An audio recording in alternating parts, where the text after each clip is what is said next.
Okay, I got two back-to-back Spokane ones here, and this one's weird because part of me understands why the guy might have done it because we'll get into the fact that he was coming out of work, but also coming to a break from work, but also what happened. I mean, you're not going back to work today, dude. It's probably just not happening. But here we have a Spokane Valley self-defense shooting leads to no arrests. It's kind of interesting that they have it in quotes there, but probably because it's not like a confirmed self-defense right now.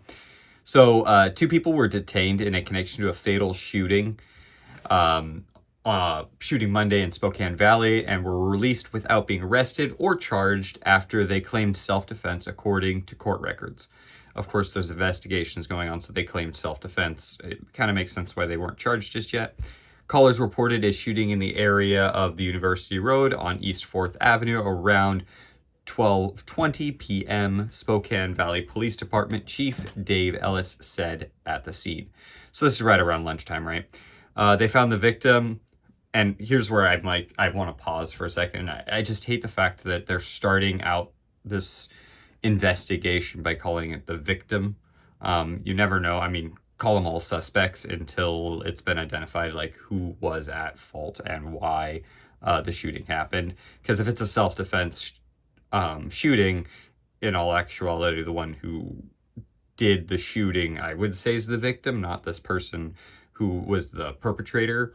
But right now they're calling him the victim, and you know that I just don't agree with because it's basically calling the other people guilty before it happens, before they've been proven guilty.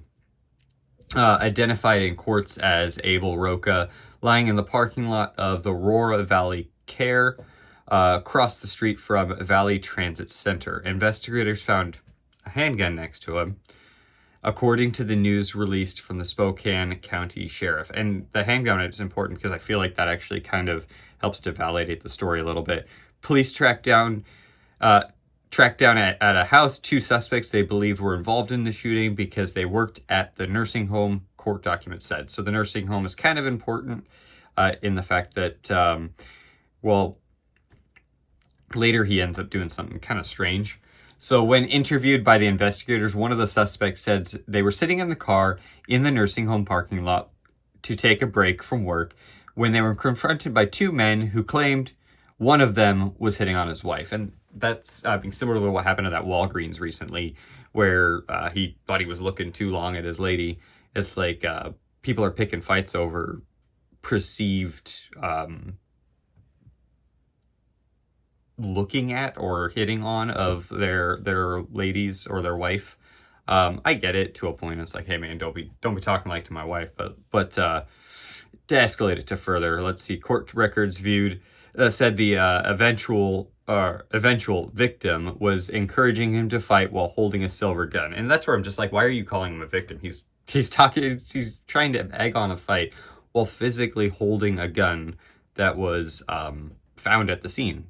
One of the men in the car said Roca racked the gun and pointed at him, which caused him to fear for his life. Rightfully so.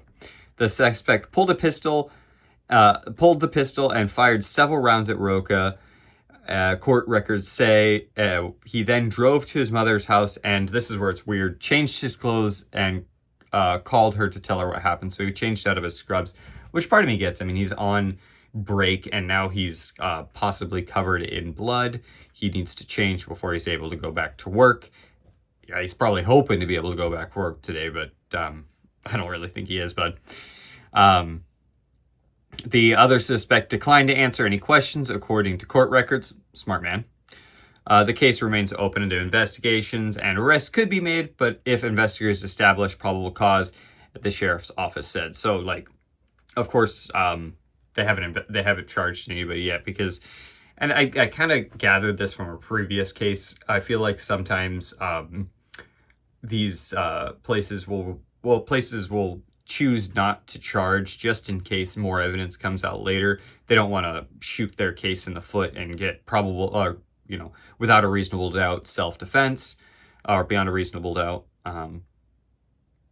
And the guy's now innocent for double jeopardy case scenarios.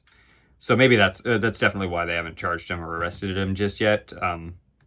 So court, I have another case that shows a little bit more what happened once they were at his mom's house. So court documents suggest the Spokane Valley deadly shooting may have been an act of self-defense, and this is nonstop local.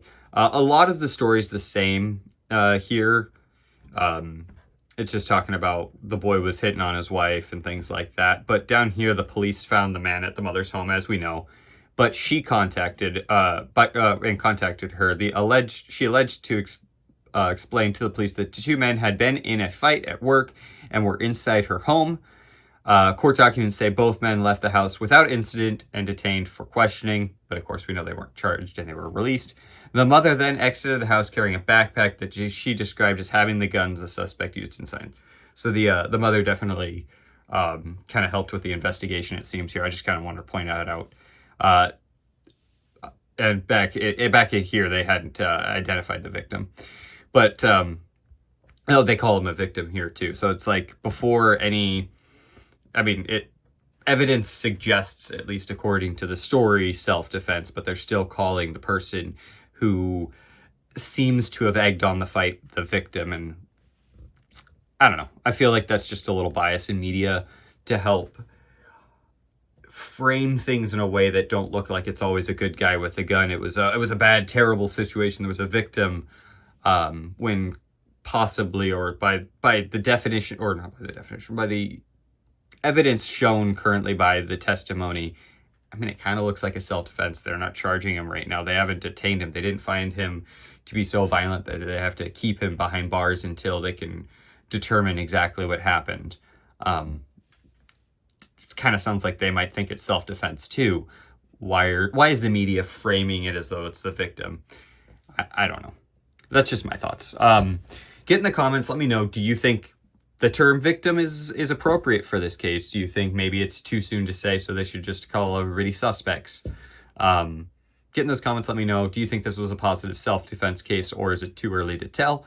If you found value in bringing more cases of possible self-defense to you, please smash that like button. It really helps this video out. And if you could subscribe to Armed Culture, I'll be continuing to bring you news related to the Second Amendment and self-defense. My name's Steven with Armed Culture. I'll talk to you soon.